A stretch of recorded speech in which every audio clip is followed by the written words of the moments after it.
3, 2, 1, 0. All engine running. Whether you've been married 1 or 20 plus years, at some point, you realized you were married into crazy. And that's what our podcast is all about. We offer love, laughter, and a dose of reality as we unpack this crazy thing called marriage. So sit back, relax, and get your ear hustle on. It's time to start the conversation. All right, let's go.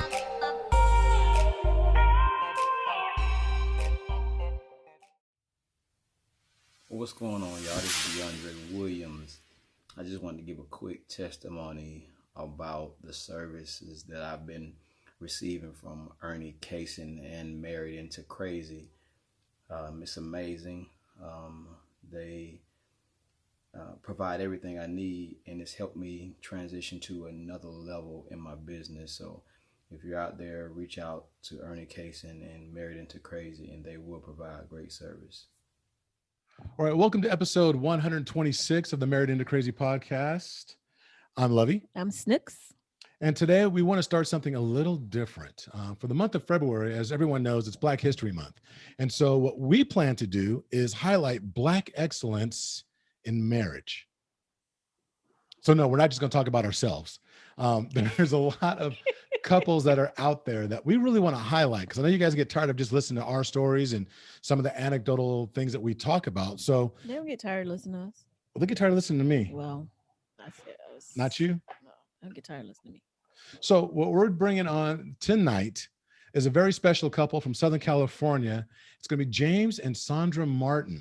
And they're going to be highlighting, or what we're going to be highlighting, is Black excellence in marriage in the respect of how they do things, how they've been around. So without much ado, James and Sondra, how are you two doing? Doing great. Well, wonderful. It's so funny. They had to look at each other to check in, like, okay. So those of you that are watching, Are you great?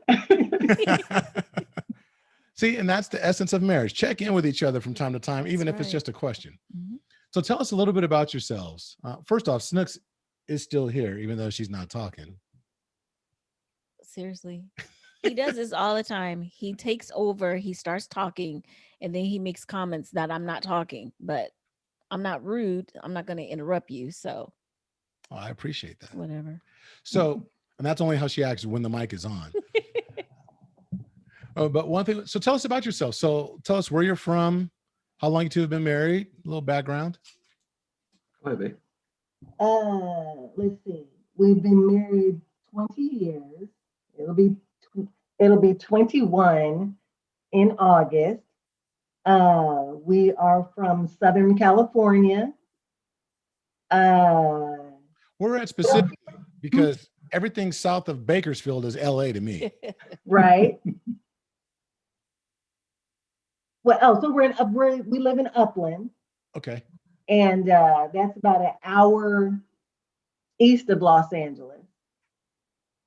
We have 2 children, a boy and a girl. What else do you want to know? Okay. So how old are your kids? 18 and 16. Okay. That still qualifies as children. Yes, Mhm. they do not pay for themselves. That's They right. are children. That's right. Well, we have a 26-year-old and they still don't pay for themselves. So I'm just saying, Still in that pocket. still in that pocket. Well, so James, so 21 years ago, how did you two meet? Oh, we had a wonderful, wonderful story.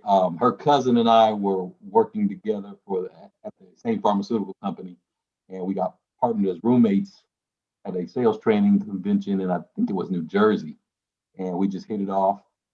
And he said, I got to introduce you to my cousin.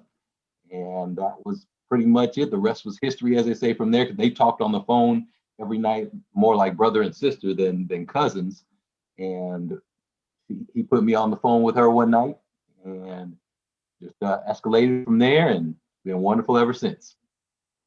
Aw. That's not how it goes. No, wait. Tell your side. In 1983, Oh, she's taking it way back. I saw him in Arizona at a Jack and Jill teen conference. He was in the cafeteria wearing some little tight white Bermuda shorts and a pink and layered Izod shirt. Remember with the collar put up? Oh, he's getting his Carlton on. And like some Neapolitan topsiders.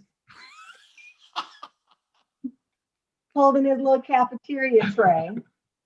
Had a little brown curly little shag. And I told my girlfriend, I said, I'm gonna marry him. I was 13. Wow. But he didn't pay me any attention. None of that. Okay, so how did you make that connection? What? How did you make the connection between you saw him when you were 13 and then you guys got on the phone because he was roommating with your cousin? It was weird. Pictures. We exchanged pictures. No. Yeah. Not before we had that before we met at the airport, No. remember? Yeah. See? It was just a feeling that I had.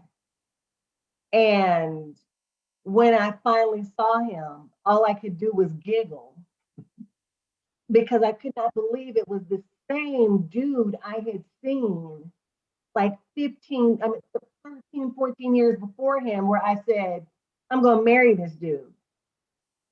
So did you know his name when you saw him, like in the cafeteria or anything after that? Did you find out his name? And I knew his name. Yeah. okay. But I didn't know it when we reconnected. But I knew, I just knew it. It's weird. That is one of the coolest stories I have ever heard. That is cool. Yeah. So you married a stalker, James. Yeah, man. That's okay. That's okay. That's hey, get it how you can, I guess. Right. That's awesome. Okay, so you've been married 21 years. It'll be 21 years in August. It'll be 21 years in August. Mm-hmm. Well, it's just kind of like when I turned 18. I didn't turn 18 till June, but in January I was claiming it. So Okay. I say the same thing. I'm putting blessings on the marriage. 21 years. That's right. Amen. So let me ask you this. Okay, so in 21 years of marriage, and not going back to when you were 13, I want to ask you a question. So go ahead. We don't get to hear about the courtship. Oh, okay, go ahead. I like the Go ahead. stories. Okay, so when you all met, when you talked on the phone and you just had the feeling, I know you said, okay, it's history from there. So, but what happened? Like, you was like, okay, yeah, I got to see her or I got to see him. And so how did you connect after that phone call? So there were several calls that went on in between that time, and that was in November of '99. And then talk, and we first saw each other. I flew down here to Southern Cal because I was living in Sacramento at the time. I flew down here in December, and we had a wonderful time together. And then proposed to her. That was December of '99. Proposed to her in February of 2000, and got married in August 26, 2000. Okay. I locked it down in 3 months. I know that's right. But they beat our record, babe. Come on. Look, look, when Beyonce came out with her song, Better Put a Ring on it, you was like, please. I did mine in 3. Look at she's That is so good. That is, oh man. So let me throw this out there. There's a website called blackdemographics.com. And they have a statistic out there that said, and this goes back to 2016. It says that back in 2016, only 29% of African Americans were married, compared to 48% of all Americans. And then even further, it stated that half or 50% of African Americans have never been married, compared to 33% of the rest of America. So my question to you is, you saw him when you were 13, and just the verbiage, what you said at that time was, I'm going to marry him. This statistic leads me to believe that a thought like that doesn't even occur to almost half of African-American men and women. What kind of background, what model of marriage did both of you grow up with? We just talked about this last night. My parents had been married for 50 years, but my mother passed away. And Mine were, I believe it was 45. So we both had an outstanding examples of what marriage was about and what it's supposed to be about. So we had it modeled out for us and at a prime level. That is interesting. So it kind of goes back to, like you said, it was modeled out for you. So you had that blueprint, if you will, that had been laid out for both of you. Yeah. And it's interesting because on the flip side, that's not our story. And yet I think that it's a great highlight for those individuals that are listening that my like we've talked about it several times on Married into Crazy, where my father is on his fourth marriage, the one that's sticking, and they're coming up on 20 years. And Snooks, your mom was married how many times? She was married twice. So she was married twice. My mother was married 3 times. And my dad was married 3 times. And so you two had models of 45 or thereabouts and 50 years of marriage that was modeled for you. And I want to highlight that quickly because I think that people need to hear that there are no excuses. What was modeled for you, like you guys had a great model. We, on the other hand, from a certain standpoint, didn't, as far as longevity is concerned. So I don't want people to think that, oh, well, my parents have been divorced 15 times and and that's why I can't hold it down in a relationship. I needed to be somebody like a James and a Sondra that had it modeled out for us. I want people to know that it comes in all shapes and sizes. So I'm curious, what made, even though you had that modeled for you, what was it about what was modeled for you that made you decide that we want to have that same type of marriage or that same type of commitment? I didn't know anything else. I just knew that commitment was inbred in me. My parents coming home to each other every day, laughing, joking, arguing with one another. That's all I knew. I couldn't even fathom the possibility of just, not being married. But the key is being married to the right person. And like I said, we were talking about this last night, that talking to our children about dating people that are equally yoked, who have this same type of experiences, because that makes, in my experience, definitely a more successful relationship. They say opposites attract, but they make horrible connections. So that's what we were talking about last night. Yeah. And for me, it's 2 things. First and foremost, obviously, my Heavenly Father, and just trying to do the best I can to live out the word. I'm definitely not perfect. I always tell my wife, I'll expect you to be perfect when I'm perfect. And so just doing my best that I can to live out His word to the best of my ability, number one. And then my earthly father, just a phenomenal example. Get me started crying talking about him.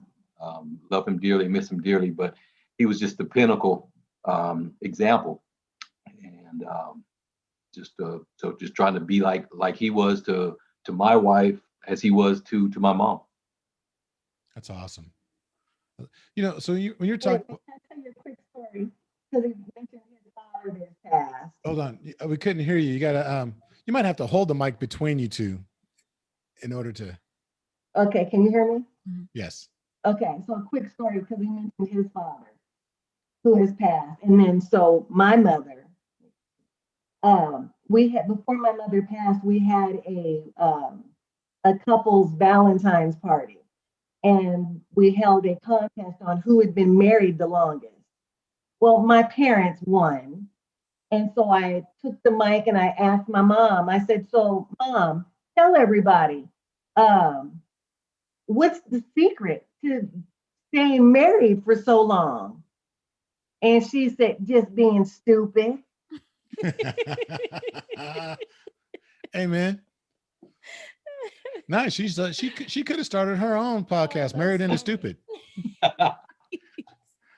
I love that. That is so cool. That's funny. Yeah.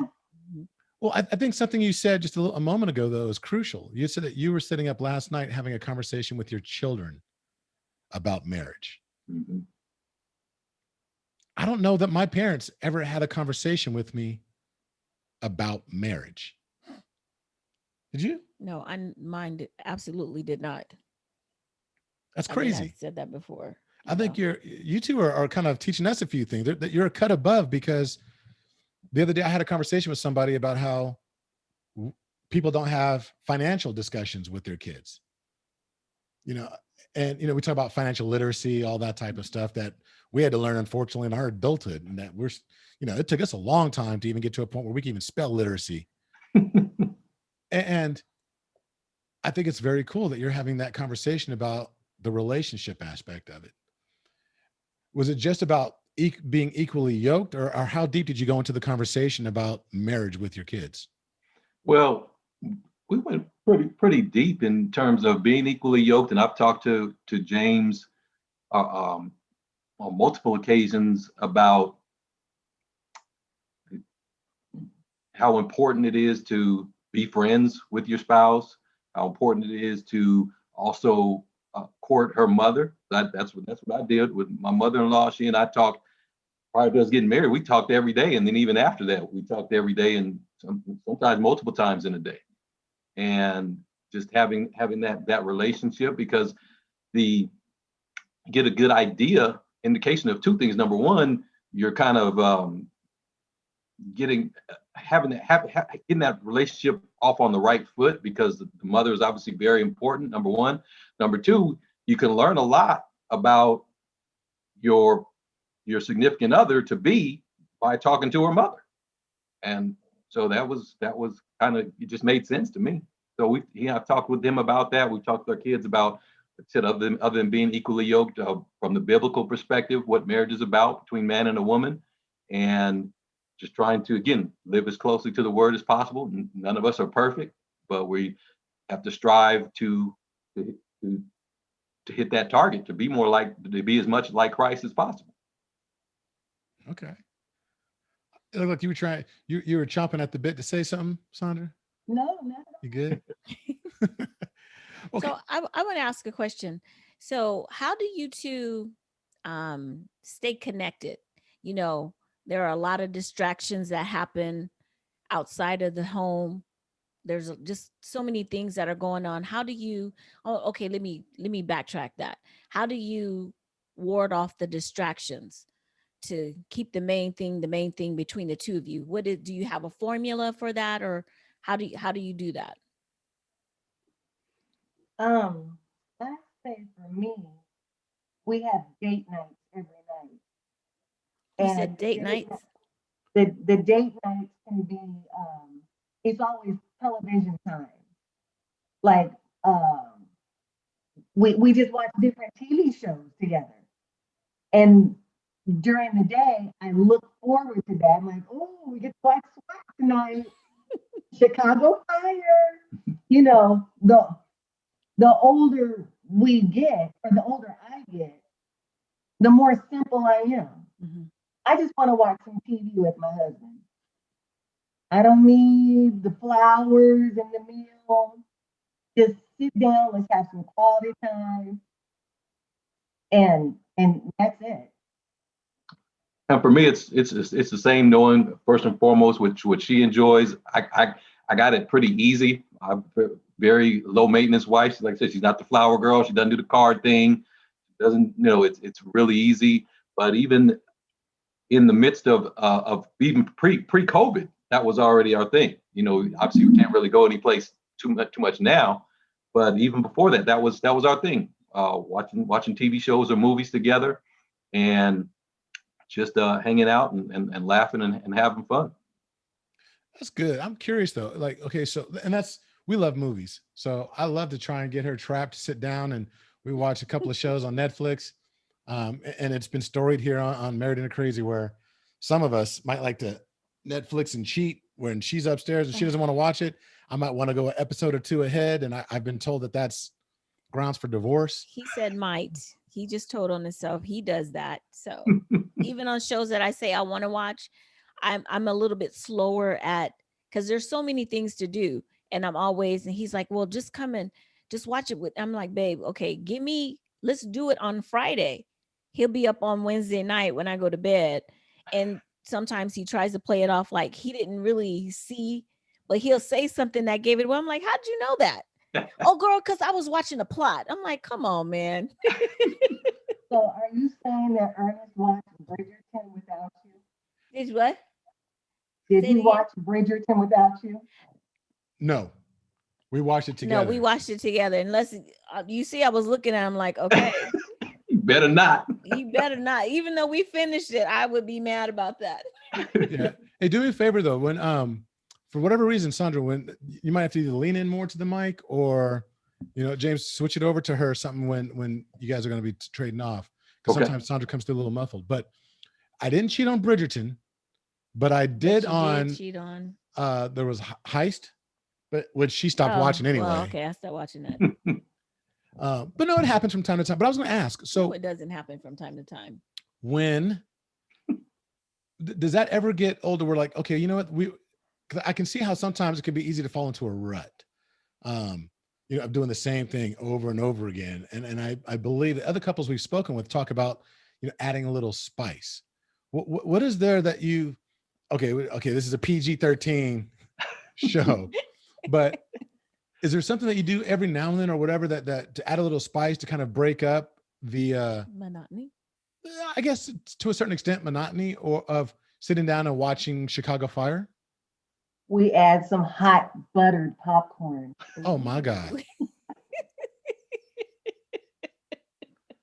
Ooh. That's what I'm talking about. Hot Oh butter no, popcorn. we've just gotten used to it. But again, when we're able to, things are quote unquote normal. We'll go to the movies, and actually leave the house and go someplace, or again during normal times we go to concerts. We do get out and do some of the more quote unquote regular dates, and we have a good time doing that, and that keeps us out of the rut for sure. Catching shows with friends or something like that. So we mix it up when things are in the appropriate climate. So now I'm curious. So it sounds to me like, I don't want to assume anything. How was the transition to a COVID household, with the pandemic, the shutdown, stay-at-home orders, all of that? Has that really affected your relationship and how you two, interact with each other because you're both stuck at home? Because I think, James, you said when you met, you were a pharmaceutical rep, and I didn't ask what both of you do for a living. You should probably do that too. Uh-oh. I think you just froze on us. Should I pause it? Yeah, pause it because can you clip it back? Okay, we had a little bit of a technical difficulty there, so we're splicing it back together again. So I was about to ask you a question, and I completely forgot now because because of the internet, it was not cooperating. But I know what it was about COVID. So how are you two operating? Like, has it changed the way that you two interact with each other? What they were doing. Yeah. So has it changed the way you interact? No, can you hear me? I can't. If you can move the microphone. We make this joke that I have my decompression time every day, where I leave the house and I go to McDonald's, I get my same order of French fries and Dr. Pepper, and I sit in someone's parking lot just to re-energize, make phone calls just to get out of the house. Because if I don't, I just don't want to be in the house all the time. It's a blessing to have a house, and it's wonderful, but I just gotta just get out and have some space and to breathe. Where my husband does the same thing, but it's only once a week. And I know how important it is for me to get out, so he likes to get out on Tuesday. And I'm just like on Thursday, I'm just like, honey, don't you want to get out and breathe? Don't you want to talk for a little break? No, I'm good. I'm straight. I'm good at the crib. Like you said, we have a nice home, happy home, and COVID I was already working from home before COVID-19 hit, so that was anything. The only intrusion was having everybody else at home, kind of infringing on my space, if you will. But other than that, no. And my son and I are the same, where we're good at the house, and my wife and my daughter, they like to be out and about, so they need that getaway time. So we've been working through it, balancing it out. Like I said, she gets away on almost a daily basis. I'm a couple times a week, and I'm good. But the biggest thing that I noticed throughout this COVID situation is that people have been exposed, and I'm sure what you all have been doing this for a while, and how it's really heartbreaking to hear couples talk about how, wow, man, we're spending all this time together, and it's killing folks. Relationships are really suffering, and this is somebody you committed till death do us part, but now you have this opportunity to be together all this time, and now it's like, dang, I need that 8-hour break where you're at work and I'm at work, and I get that.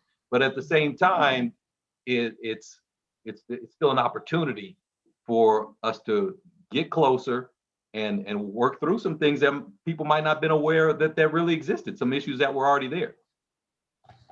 I like that.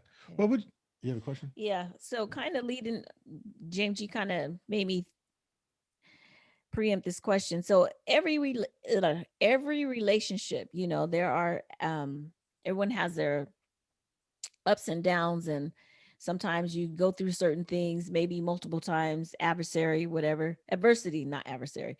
So how have you guys been able to get through it? And you don't have to say exactly what it was, or if you've had any, how were you able to come back together again? It's really important to fight fair, first and foremost. I always strive to, first and foremost, not to raise my voice, not to call her out outside of her name other than our sweet names, and fight fair. And the biggest thing that I've learned, this actually, the Spirit gave me this last night, is that there's more to being right than being right. In other words, being right is a responsibility, if you will, and that doesn't mean that you get to rub something or throw something in somebody's face, but you have to be careful on how you be right. That's interesting. I love that. What about you, Sondra? And pass her the mic so that way you can speak towards the mic, because I think that's what's happening. It's not the mic.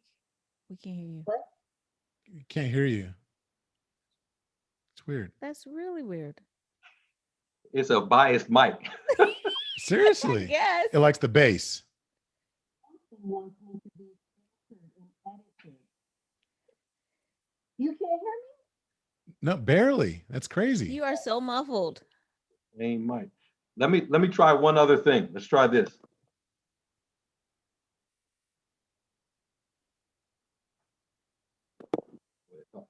How's this? Can you hear me now? Okay, now, yeah, okay, I can hear you clearer, just a little bit further away. So if you guys like edge towards the microphone or the computer, there we go. Close up. Better. Okay.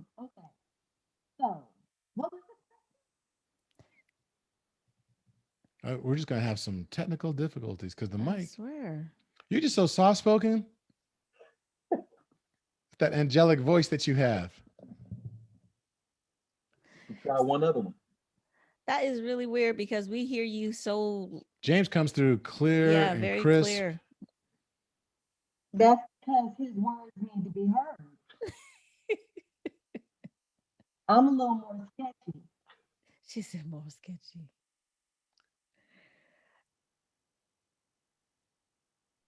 Here we go. So while you're working on that, now we hear the movement. All right. How about this, Mike? How's that? That Yes. sounds a lot better. Yes. How about when Sondra talk? Go ahead. Can you hear me? Can you hear me? Amen. Got a winner. Amen. Now you can push the, there you go. So now my face doesn't look so big. You're so funny. Your Now we face can hear is you fine. fine. Oh, Okay, yes. great. Okay, start over. Let's start the whole interview Take over. two, right? No, but so what were you going to say about when it comes to handling adversity, Sondra? The times when we have experienced adversity, Intense fellowship is what we like to call it. yes. We really just sit down and have a heart-to-heart talk. You know, sometimes it's uncomfortable moments that you don't want to share with your spouse. Mhm. But the bottom line is is if you have a healthy marriage, they have to be your best friend. And they have to accept the good and the bad, and you have to be honest. Because if you're not, then outside influences come in, and we got to try to keep it as tight as possible. So we just talk things out and try to work on it. And that talking out doesn't happen overnight all the time. Sometimes it might take a few days of talking it out and putting it on pause and coming back to it. So sometimes it takes a while. It's not a instantaneous fix. It's a process. And the thing that we always strive to, as a result of those challenges, is to become better and closer as a result of that, and not grow farther apart. I love that. So now I'm curious, you mentioned, the outside influences.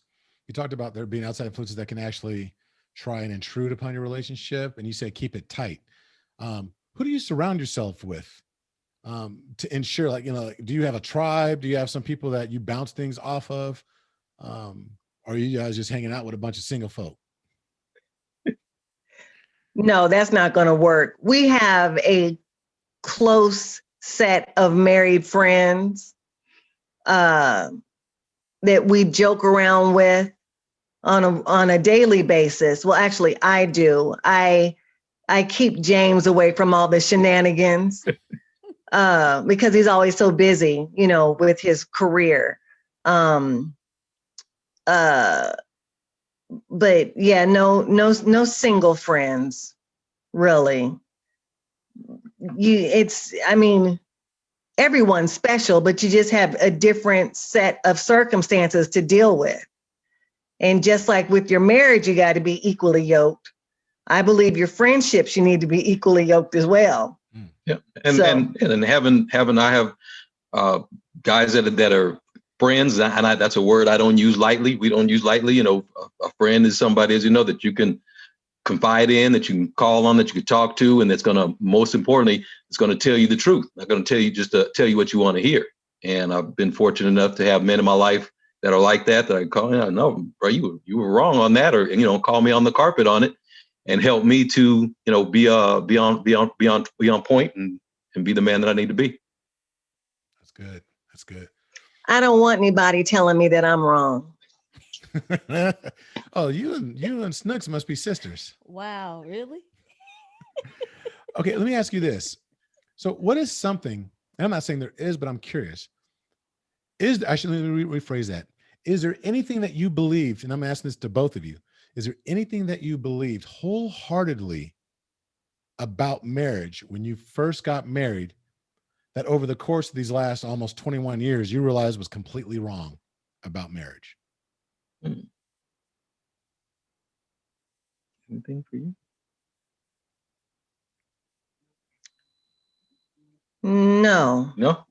Okay. Okay, so what would you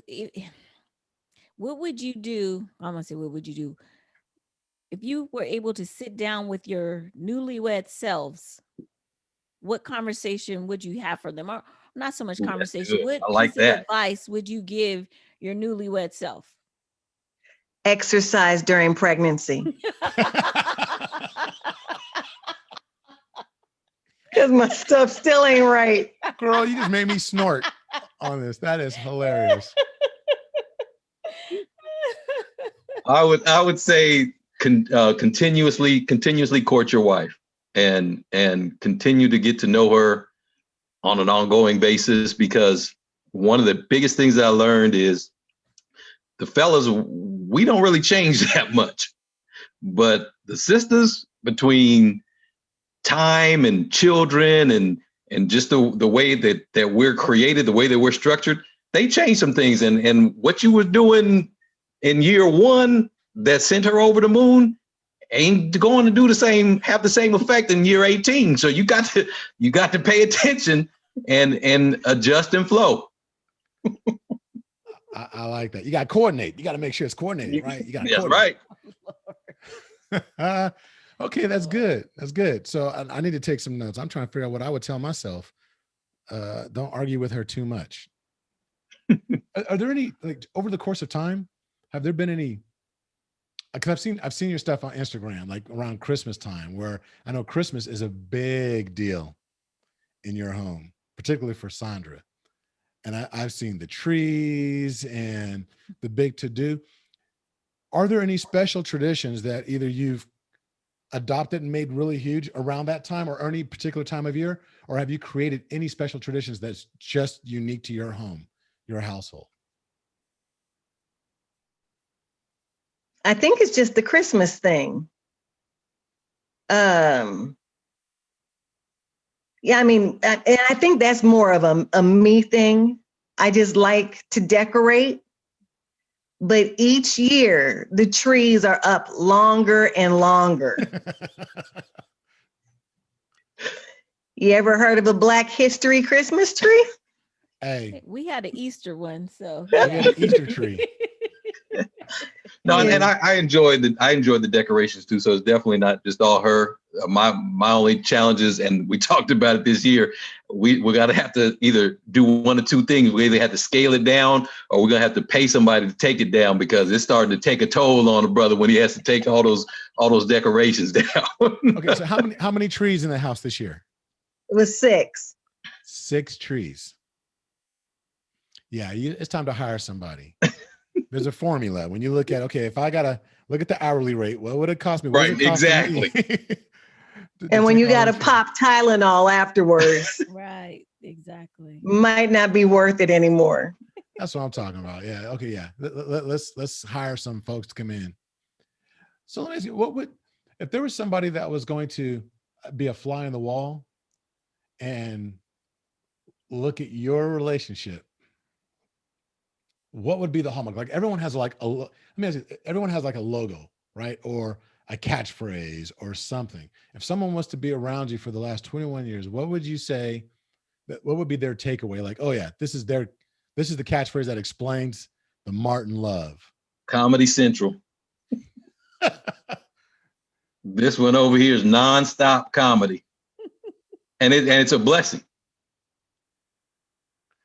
And how does that, do you agree? She would have nodding her head. Okay. So just kind of, I feel like just kind of listening to you guys, it seems like, James, that Sondra kind of came into your life to help you not be so serious. Mm-hmm. Kind I of can be a little lighten up intense. a little bit. Okay. Yep. Good. Because you need that. Yes, ma'am. So with our couple friends, everyone knows that I'm real silly. And they always ask James, man, how do you do it? How do you deal with her? And he's like, you see my knees all worn out because I have to stay in prayer. Hey, You got to have fun. You got to laugh. absolutely. And I think that's a key that many people forget about. They think that they have to be so serious Mhm. and that marriage has to be, why is she looking at me like that? Because you were like that. And that marriage is this big, I mean, don't get me wrong, marriage is a big thing, but I've heard so many people, whether the individuals that we're coaching or people that we've hung around with or had an opportunity to counsel over the years, that marriage is won by doing these big grand gestures. And I think that what you're talking about is a testimony. It's really the little things. It's the having Absolutely.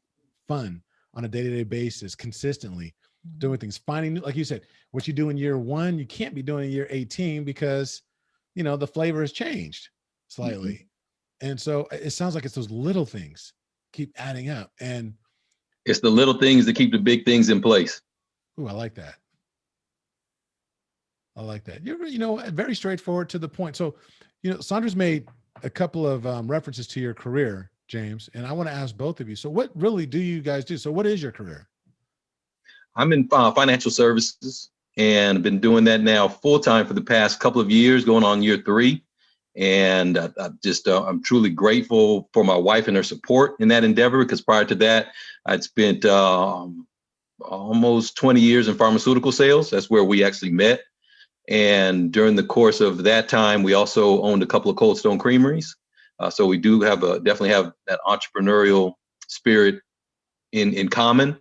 But definitely stepping out and doing financial services on a full-time basis has been a stretch for both of us. And I'm just grateful to her. I'd like to thank her publicly anytime I get the opportunity for her, for all of her support and encouragement, because it definitely hasn't been easy, but it's been a blessing. And I appreciate your perseverance, Thank you. your hard work, all Thank you. that. And what about you, Sondra? What do you do for a living? I'm in pharmaceutical sales. I sell drugs. Yeah. What you need? Right? What you need? Look, open up the trunk. What you got? What you got? No, that's really cool. I love that. So you're both professionals. It just, my mind immediately goes to a couple of things that challenge marriages. If you like, so right now, Snooks and I are going through our level 1, level 2 couples therapy training with John Gottman, the John Gottman Institute, or I should say the Gottman Institute. Oh yeah, not with him personally, but but one of the things that you see highlighted year in, year out is that it always comes back to communication, like challenges that are in relationships, communication, not being able to talk to each other, understand each other, but then also finances. So I would think that a lot of the work that you're doing, James, could play heavily into helping people. I mean, do you work with couples? Yes, definitely. One of the mottos of the company that I work with is "No Family Left Behind," because unfortunately, Ernest and Rana, when it comes to finances and the strategies and the approaches of most of the larger companies, they focus on the folks that have the money, and they're focusing on that upper middle class. We focus on everybody and teaching financial literacy, teaching the proper financial concepts to people that might not get that information had it not been for the people that were a part of, that were affiliated with.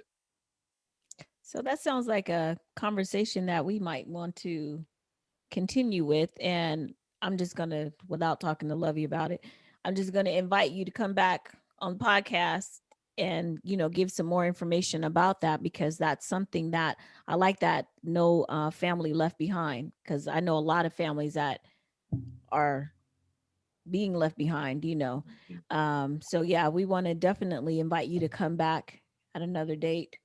I'd love to. Something up, love to, because and you think about it, Ernest and Rana, how often do we hear about financial literacy being taught?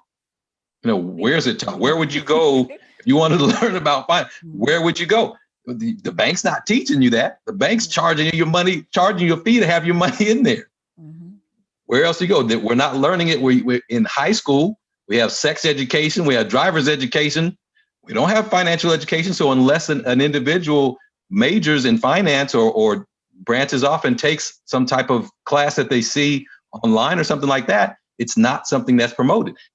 And it's very obvious by the financial state that too many people are in. It's interesting you even say that. I have an ex-colleague. She medical sales. She moved on. Her husband was a very successful, notice the past tense, was a very successful person working in Silicon Valley, and he unexpectedly passed away several weeks ago. And one of my colleagues that had worked with her for a very long time sent out an email, and it was a GoFundMe page. We're talking people that made both of them well into the multiple six figures, but still yet needed a GoFundMe and it said for funeral, or said for medical bills and funeral services. Yep. Yeah, we've been teasing that we're going to have we're going to call it the Him and Her Health Series, and we've talked about different health things that we want to do, that focus on couples. But I think financial health is something that a lot of couples really don't focus on. And we spend all this time talking about love, and yet we don't talk about how to protect that love from a financial standpoint. So yeah, James. Because if the money's not right and the finances aren't together, that love is affected. Well, that's why one of the major reasons for divorce is because of financial issues. Yeah, and one of my favorite things the examples I love to give is you never hear the couple arguing about, well, honey, you deposited too much money into the account again. Doggone it. I'd love to hear that conversation. No, you're right. I'm going to be very respectful of your time, but I want to thank you because this is a great way to kick off, Black excellence when it comes to marriage. Because I think that people need to hear and see more and more couples. My CE, so I have a day job as well. Of course, we do the couples coaching and it's growing. And we have the podcast, but I have a day job. And our CEO for the division that I work for had a statement regarding Black History Month and how our company is really focusing on the employees that are African American or people of color.